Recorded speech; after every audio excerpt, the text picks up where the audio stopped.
What's up, everybody? This is Seabass. I wanted to talk to you today about why L5R is my favorite tabletop role-playing game.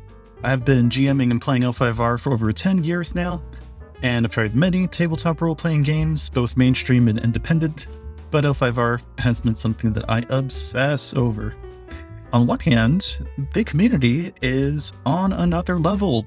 They're passionate, they love this setting, and there's the r/L5R Discord that I would totally recommend.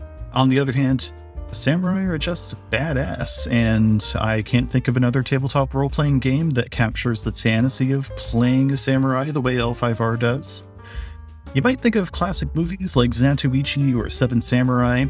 You might think of historical anime like Rurouni Kenshin or Samurai Champloo. You might think of mythological folktales with tanuki and dragons, and whatever that thing is. And the answer is yes. L5R is flexible, and you can play it your way.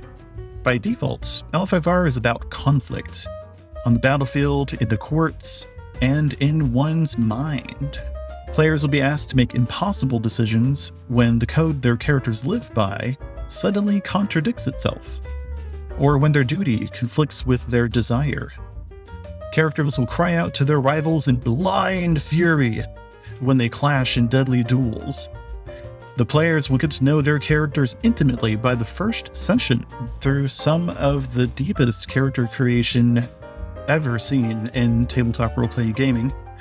And with the newest edition of L5R 5th Edition, players are given agency to add details to the scene and characters in the story, investing their own ideas into the setting.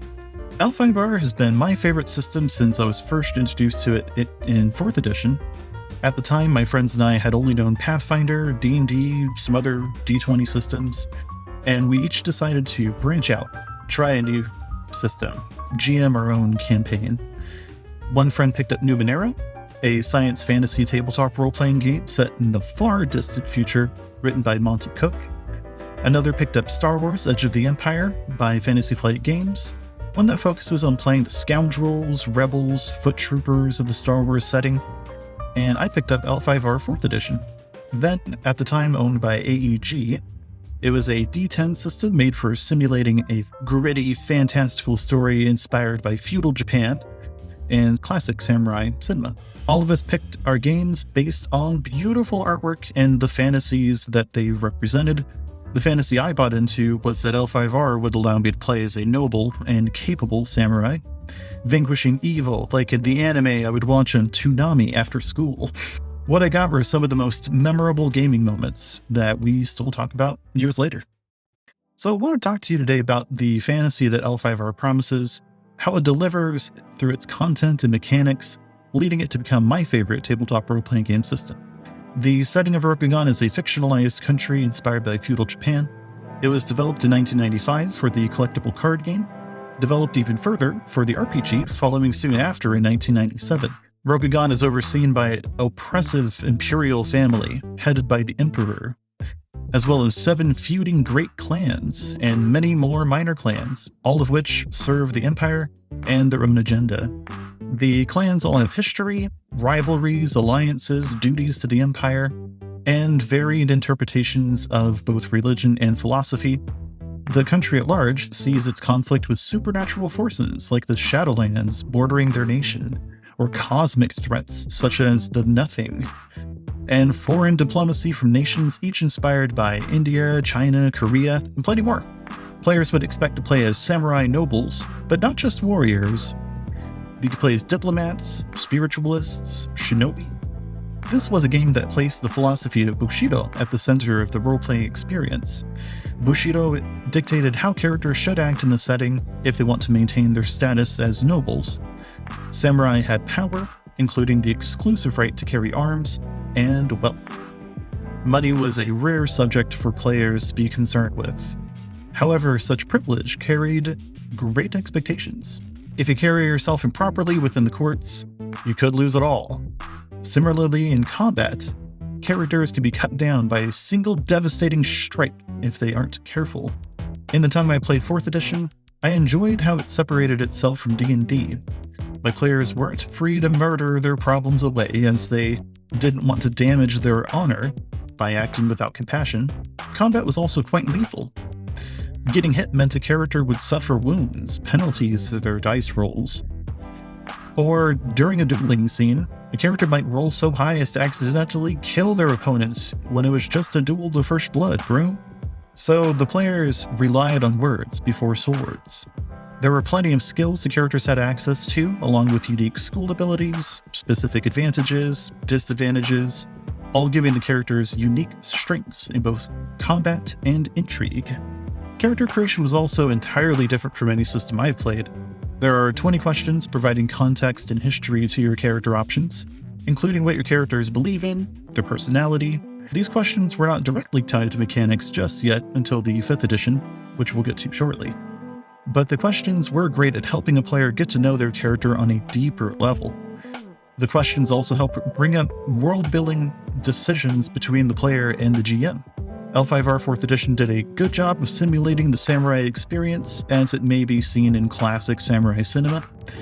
This was different from what I had in mind coming from the perspective of anime, but I still had a blast GMing 4th edition. However, with 5th edition L5R, released in 2018, I felt like I got closer to the experience I was looking for.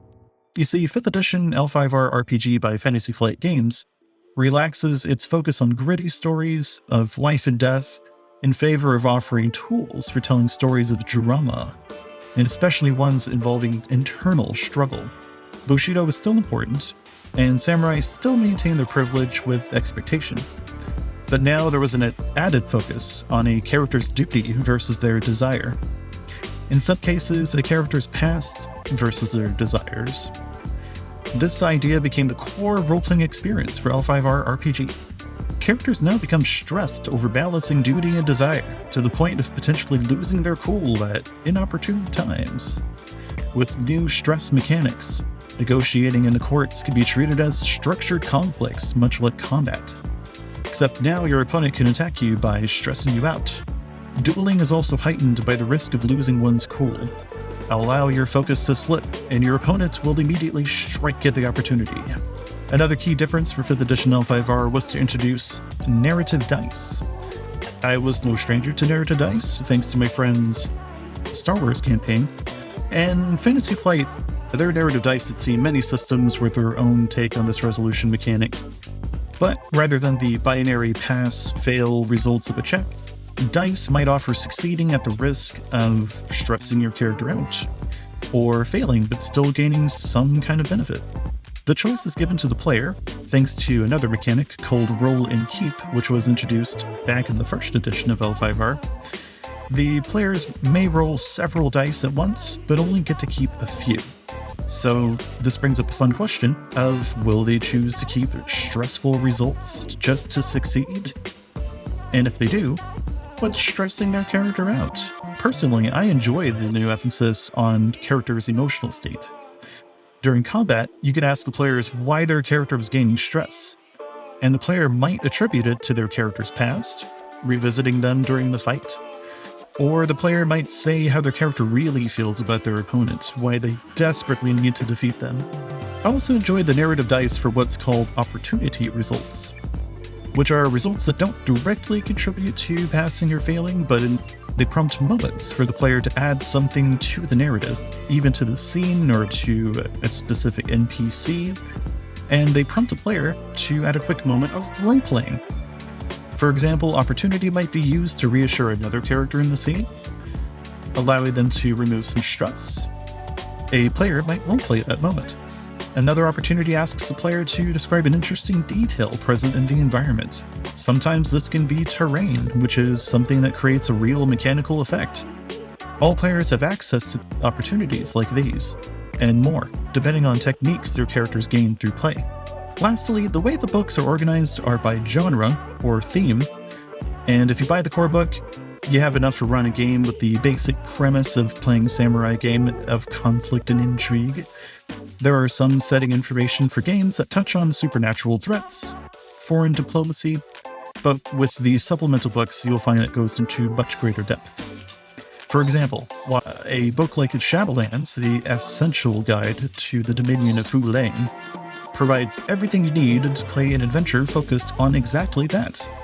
You would expect character options that give players access to more demon-slaying abilities, list of Shadowlands creatures, and setting information on the Shadowlands itself. With a lot of these books, you also get optional rules that enhance the theme of the adventure, like new ways to spend opportunities, a completely new set of 20 questions, rules for creating your own custom content, and each book also offers an accompanying adventure that highlights the unique themes and mechanics of the source book. In my case, I love opening Session 0 by presenting these different books to my players, asking what kind of game they would want to go for. Is it a horror survival game in Shadowlands? A game of politics and spies, like in Courts of Stone? A charming slice-of-life story of traveling Ronin? It should also be said that books usually feature a Great Clan territory, so if you wanted to limit your adventure by area instead of theme, it's another way to look at these books. So, if I had to make a list of the top 5 reasons I love L5R, especially 5th edition, this is what I would say. The focus on duty versus desire is a great engine for drama. The GM can pit duty versus desire for a single character, or the GM could pit one character's duty with another's duty, or another's desire, which creates very personal tension. The focus on a character's emotional state, their internal struggle and stress, is very human and provides a lot of moments to slow down and roleplay. Character creation is such a great time, it feels like you're already roleplaying before the first session. The narrative dice keep the story moving even if your players fail their checks. They fail to find a clue? They might use opportunities to describe a different clue the GM might not have expected. The books are genre-focused. You will have your own ideas of what a samurai fantasy looks like, and at least one of these books will stand out to you. Same for your players. I also love the modularity of these books with their optional rules. You can see a list of different rule sets in the 2020 errata, linked in the description, that talks about mixing and matching rules to help support different themes.